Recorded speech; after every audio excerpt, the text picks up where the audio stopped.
বিসমিল্লাহির রহমানির রহিম।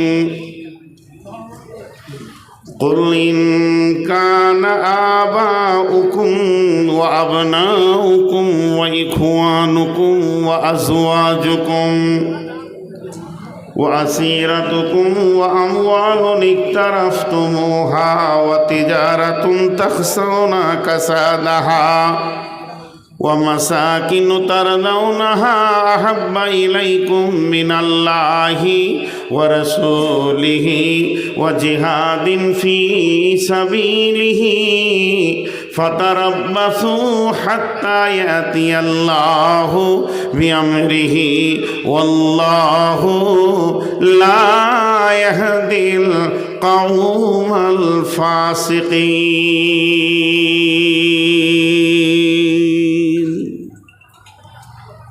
আপনাদের সামনে একটা বডির কথা বলছি, দায়াতের তর্জমায় চলে যাব। আল্লাহকে সাক্ষী রেখে আল্লাহর হস্তে বলছি, একটু মনোযোগ দেন। এখানে আমি কটা দর্শন কথা বলবো। সারা পৃথিবীতে ইসলাম নামে একটা বডি আছে।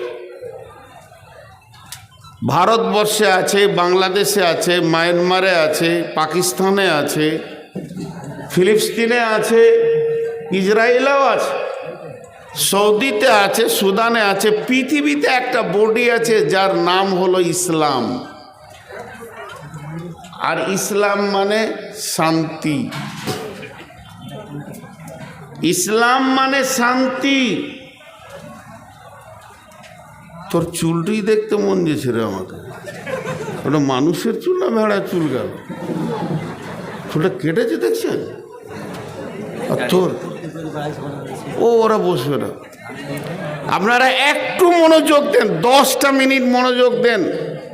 তারপরে আপনারা বলবেন আমরা বাড়ি যাব, আমিও বলবো আমি চলে যাব। ইসলাম নামে বডিটা সুস্থ না অসুস্থ? আপনারা বলেন, সুস্থ না অসুস্থ? সারা পৃথিবীতে মুসলিমরা শান্তিতে আছে না অশান্তিতে আছে?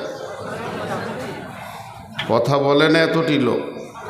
অশান্তিতে আছে। অথচ এদের ইজিম, এদের মতবাদ, দিন, দিন শব্দের অর্থ কি? ইন্না দীনা ইনদাল্লাহিল ইসলাম। আল্লাহর কাছে মনোনীত দিন হলো ইসলাম। তো এই দিন শব্দের অর্থটা কি আগে বের করেন। দিনের 19টা মানে আছে, একটা দুটা নয়। দিন মানে অনুগত্য, দিন মানে প্রভুত্ব, দিন মানে রাষ্ট্রশাসন, দিন মানে ইজিম, দিন মানে মতবাদ, দিন মানে শাসন বিচার। একটা হচ্ছে দয়া হস্যই দন্তন দিন, দিন মানে রাত পার হয়ে গেলে দিন। আর একটা দয়ে বয়ে দীর্ঘি দন্তন দিন, দিন মানে হচ্ছে রুলস প্রসিডিওর। তো এই দিনটা কোন দিন? দিন ইসলামটা কোন মানে নেবেন? দয়ে হস্যই দন্তন দিন না দয়ে বয়ে দীর্ঘি দন্তন দিন? যেটা নেবেন সেটাই কাজে লাগবে। যদি দিনের আলো নেন, এখানে আলো আছে।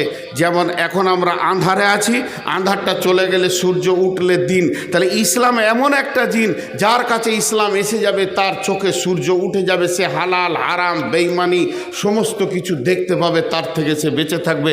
দয় হস্যই দন্তন দিন, দয়ে বয়ে দীর্ঘি দন্তন দিন।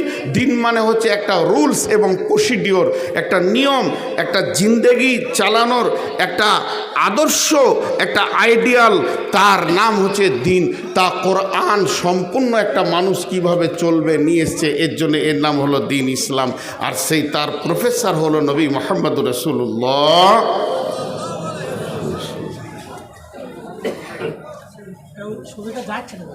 ছবি না গেলে তো আমি তো বিয়ে করতে আসিনি, শুনতে পেলেই হবে। আমাকে দেখতে চাইছি। যখন দেখা দেওয়ার এত শখ ছিল তখন কেউ দেখে নাই। এখন বুড়ি গিয়েছে, আবার দেখার শখ করছে।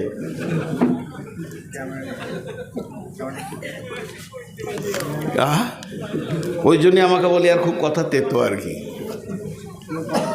এই ক্যামেরাম্যান ভাই, আপনি আপনার ডিউটিটা ভালোভাবে করেন। কারণ কোনো একটা জায়গায় যদি, হ্যাঁ ক্যামেরাম্যান গিয়েছে, ওদিকে গিয়েছে, ক্যামেরাম্যান গিয়েছে খবর নিতে। তো এখন বলেন, সারা পৃথিবীতে মুসলিমরা চলছে। বন্ধুরা আমার, আল্লাহ, এদের কমিটি কে মেন গো?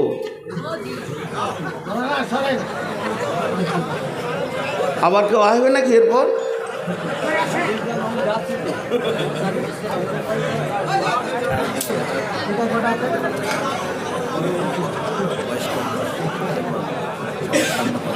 তো আচ্ছা, আপনারা চুপ, একটু ধৈর্য ধরেন। তো আমি যে কথা আপনাদের কাছে বলতে চাইছি, একটা ছোট্ট ঘটনা আপনাদের কাছে শোনাই।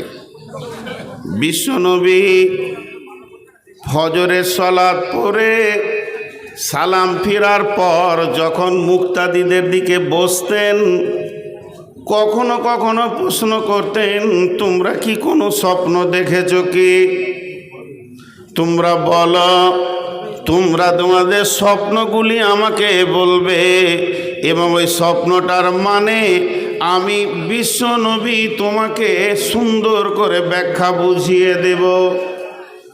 কোনোদিন আবার নবীজি নিজেই বলতেন, আমি স্বপ্ন দেখেছি, তোমরা বসে যাও, যার ব্যাখ্যাটা এইরকম হবে। একদিন আল্লাহর নবী মসজিদে নববীতে সালাম ফিরলেন। এমন সময় একজন সাহাবী বললেন, ও দয়ার নবী, আজকে আমি ঘুমের ভিতরে একটি স্বপ্ন দেখেছি এবং সেই স্বপ্নটা আমি আপনাকে বলছি, যার ব্যাখ্যাটা আপনি আমাকে দেবেন। কাতার ভেঙে গেল, নামাজ শেষ, লোকগুলি এক জায়গায় এসে জমে গেল। আর আবু বাকার ছিলেন রসুলের পেছনে।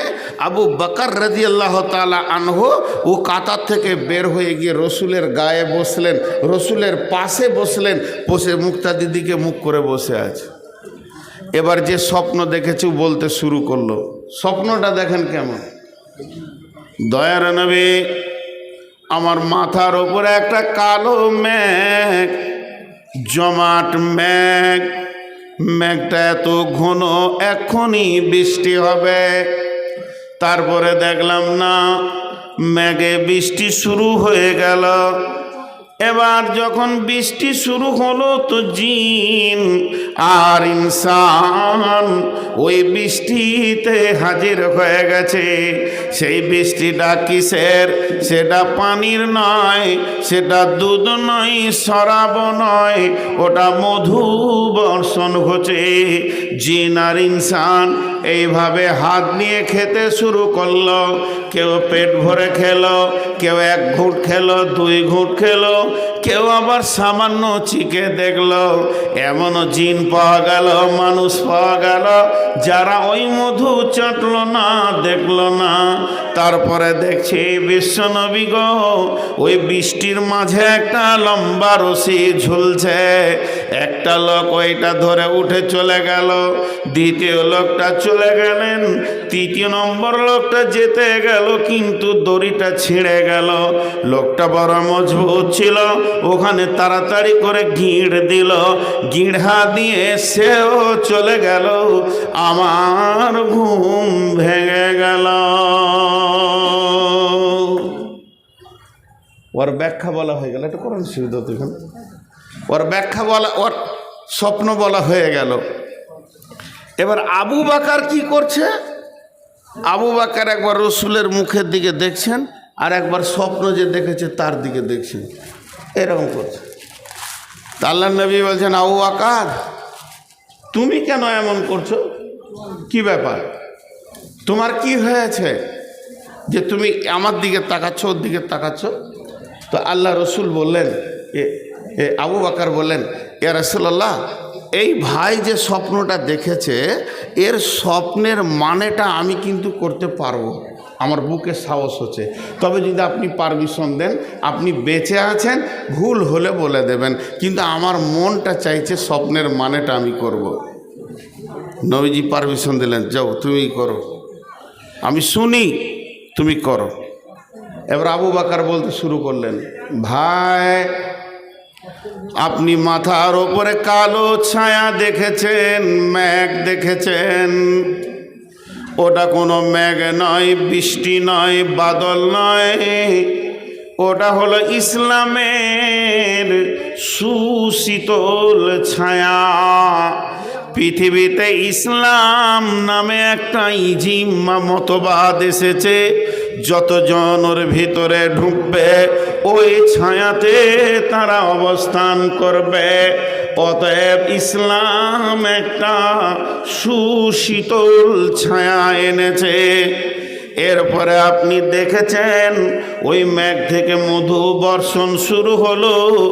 ও ভাই বন্ধু, ওটা মধু নয়, ইসলামে কোরআন নাজিল হতে শুরু হলো।